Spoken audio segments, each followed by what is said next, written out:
Leani always felt a certain level of uneasiness when it came to battle. While her summoning magic could be powerful, she had no time to make the right preparations to summon anything powerful. But as she watched the massive suit of armor that her summoned ranger was using, her fear ebbed away to make room for reassurance. The massive form took colossal strides away from the wall, and she finally looked at this one and noticed that it was mostly the same as the one he made yesterday. However, rather than the toothed sword, it had a massive hand that crackled with lightning. But after a few heavy steps, he walking stopped and raised his battle staff. "Princess, cover your ears. I am about to test the weapon systems." Jason's voice called out from her backpack, which took her a few seconds to put on. "Okay, fire when ready," she said back through the device, then covered her ears and looked a bit at her friend. "Wayna, cover your ears. It is about to get—" She didn't finish before a loud and deafening clap of thunder that shook the wall roared. It was accompanied by the blasts of flames out the front of the battle staff, while a barrel of metal shot out the side.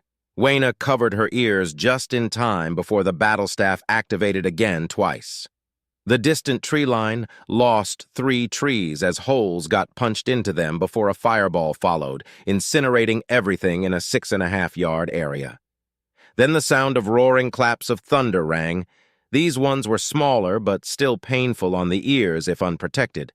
And 2 clear lines, one from under the massive battle staff and one from the battle staff by the head, reached out into the trees. She noticed that a few trees had broken down at the base and fallen over before he stopped firing. Then the rounded box on top of the giant spun around, and the roar was like the call of a salamander came, as what had to be an unwieldy spear shot out of the box and soared high before coming back down, setting a 5-yard area ablaze. "Weapons test is done. All systems green. Ammo count is good. Aim and fire controls are normal. I'm ready." His voice called out behind her. Leani uncovered her ears and spoke back.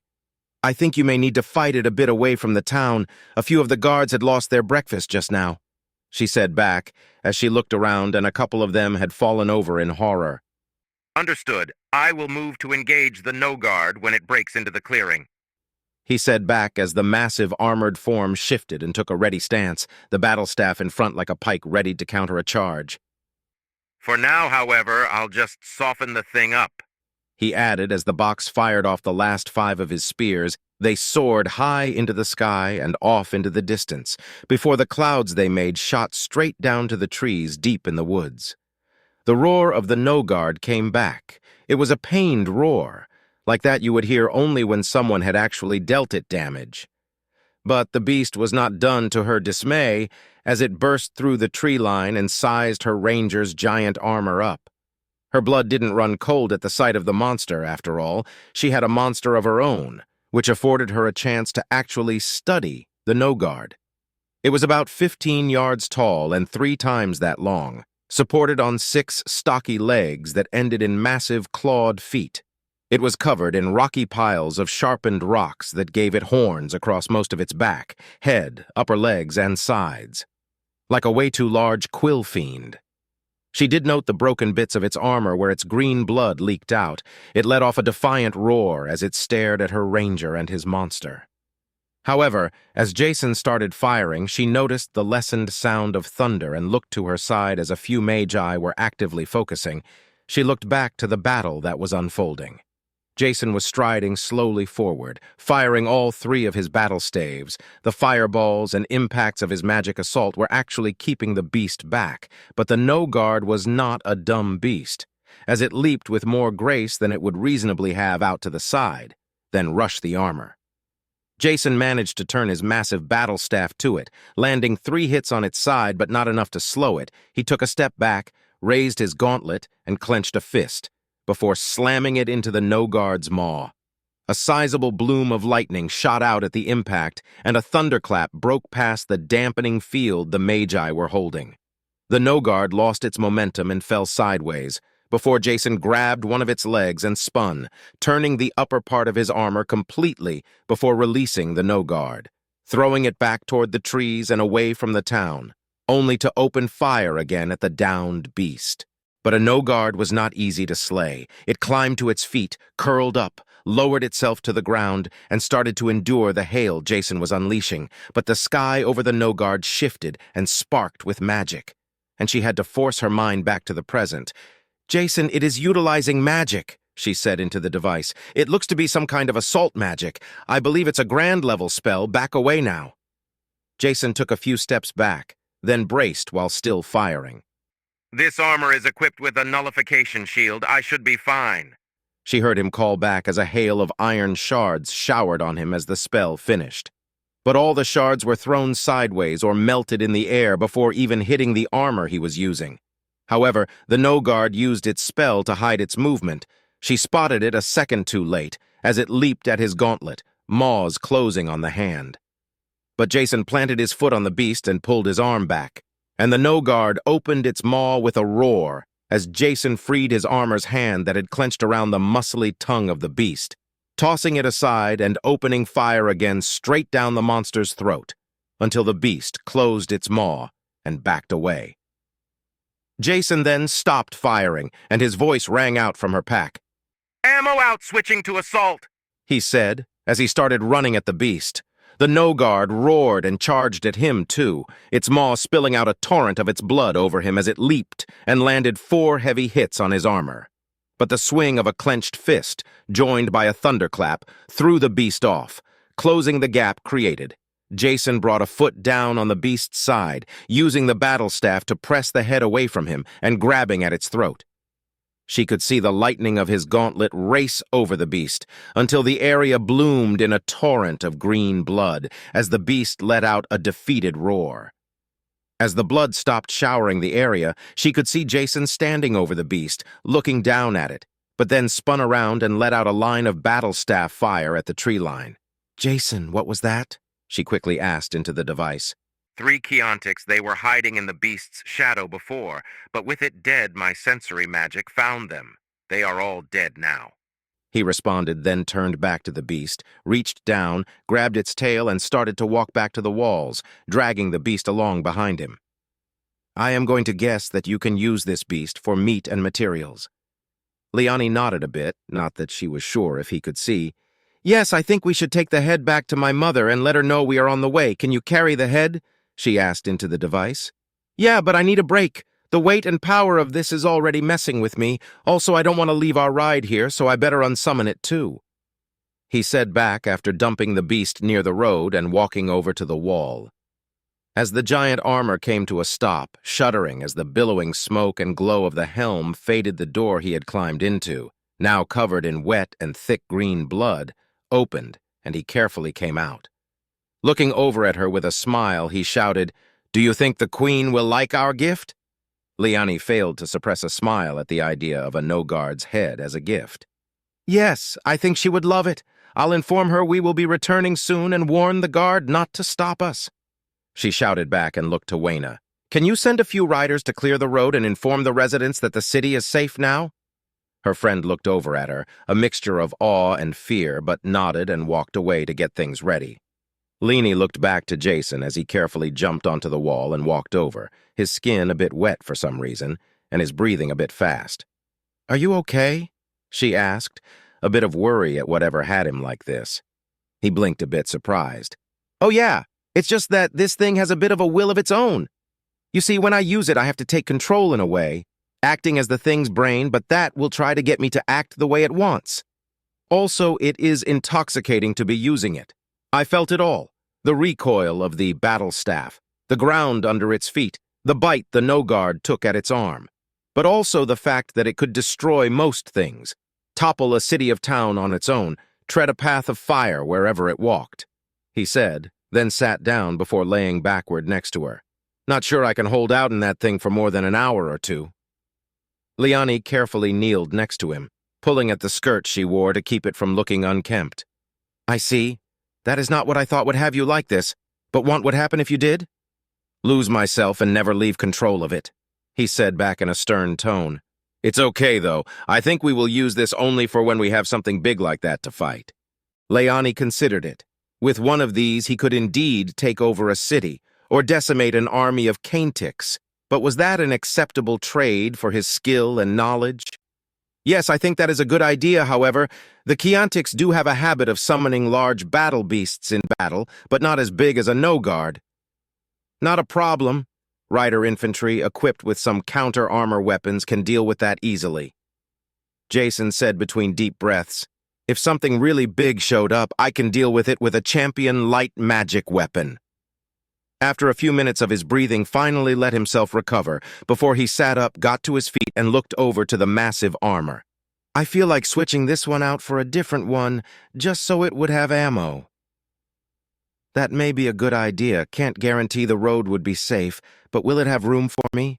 Leani asked as he walked over, watching him dismiss and summon a new one. "Yeah, well, no, but you can ride on the top. I can leave the door open so you can have an easier ride. It will be a bit uncomfortable," he said as he walked to the stairs and looked down. "Right. Well, let me send a message to my mother," she said before closing her eyes and focusing her magic. "My queen, the no-guard has been defeated. We are returning with its head for you, however. We will be arriving in a giant suit of armor. I request the guards be informed."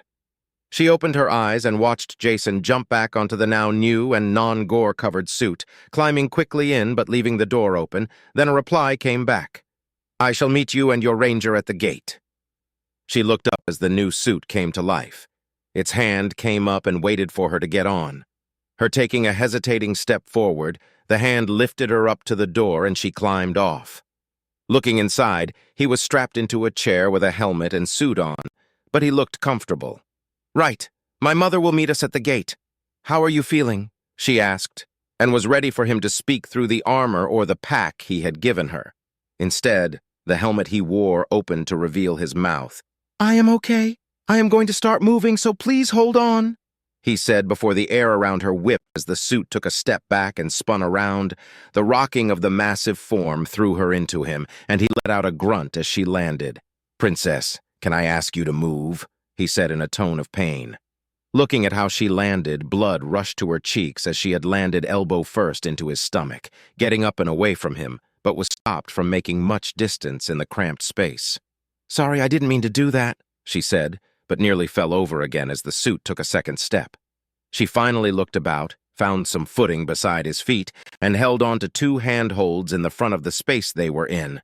The third step still shook them both, but she got to see him reach down with the hand of the suit, and with a sickening twist, rip the head of the no-guard off before standing straight and starting to walk not along the road but through the trees beside it, pushing them aside with ease. About a minute into the walk of the monstrous suit, one step was a bit bad, and she had lost her grip and fell backward, landing in his lap and getting a grunt from him. As she tried to quickly get back up, his arm held her back. "It is fine. It will be more comfortable for you this way," he said in a tone that for some reason sounded delicate to her. She wasn't sure if that was fine, but she realized that no one would ever know, so she settled in before responding, "Tell no one of this. My kind doesn't allow for such a position." She leaned a bit back against him as his arm that had stopped her came around her waist, as the rocking was indeed lessened. But her hearts pounded a bit hard in her ears, and the blood rushed to her cheeks, her eyes linger on the muscled arm around her. The warmth of his form pressed against her, and the steady rush of air on her neck when he breathed out, all summoned new feelings, ones she never really considered, ones she had always hidden. Her braided hair was struggling between the two of them as emotions ran amok, and she had to lean forward and pull her hair forward to stroke and soothe herself. Was this really what she thought it was? He had promised to give her the throne and held her as an equal. He treated her like she had always wished, standing beside her and acknowledging her. But she shook her head and dismissed these emotions. He was an outsider, a summoned man, brought here to fight a war, not be her concubine or something more. "Can you tell me something?" she asked, as the sensation of being held by him faded a bit. "Sure, what is it?" he asked back.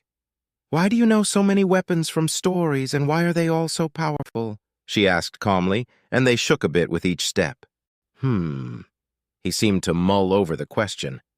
"Most of the stories and things I am drawing these weapons from have motifs of war and strife, or were placed in the far future, or in a world of magic like yours, or a mixture of all. This thing was made to protect my people against monsters and things like the No-Guard, but it was later used as a tool of war too, and I am a massive unknown, so of course I had read, seen, and played games that were based on those stories. I can only summon things I know and understand how they work, and I am limited by a 16 and 5 yards in 3 directions space, which luckily meant this is the biggest thing I can summon. Also, I think I can handle making maybe 4 or 5 of them. She felt a hard shake as a step was taken, and she steadied herself with a hand on his leg. He lost his thought for a second, then spoke again. As for why they are so powerful, that is because the stories normally have my people as the weaker ones, and we win by having weapons that overcome our limits, or can be used by magic-enhanced soldiers. So this one, this holy night as you called it, was meant to protect towns and cities? She asked, and pulled her hand away from his leg, a bit embarrassed at the proximity of her hand to his groin. Yeah, in the stories it is from, it was sent to other worlds in the Ethereum Sea, where it would protect the settlements until they could protect themselves. He said, in those stories, these were the things that acted as grand warriors, fighting enemies using similar weapons, fighting hard, while soldiers and knights fight under their feet. Leani thought over the idea. To fight under this as it fought itself, surely she might get crushed, not to mention deafened by the weapon's fire, or flattened by one of the barrels it threw out to its side, and she inadvertently shuddered at the thought of being in such a battle. I see, so what kind of army do you plan to make? She asked, wishing to change the topic. Well, it will be about 200 fighters split into 5 groups of 40, then break each into groups of 8. Each group will get 2 carriages and weapons. Then they will learn to use the carriages and weapons, and when I am done, they will be able to go and get to where they need to be quick, fight the enemies, and reposition before any enemy army even has time to start moving, he said with confidence. This is basically a dumbed-down version of a rider infantry, but without a massive supply network and active reconnaissance. It is the best I can offer. How fast would they be able to reposition? She asked, as she remembered the importance of cavalry and their roles on the battlefield. I plan to drill them until they can unload, attack, and load back up and start moving within 5 to 10 minutes, he said, and tightened his arm as the following step was hard and got her to shift a bit to be more centered on him. If they can get that down, the only limit to the fight is awareness of their surroundings and the distance they have to cover before they attack again. Her mind summoned the idea of 2 of his war carriages rolling up to a battlefield and unloading 8 of him, all of them firing the battle staff he used. Realizing that they would be close to unstoppable, their attacks cutting down waves of Chiantics and monsters alike.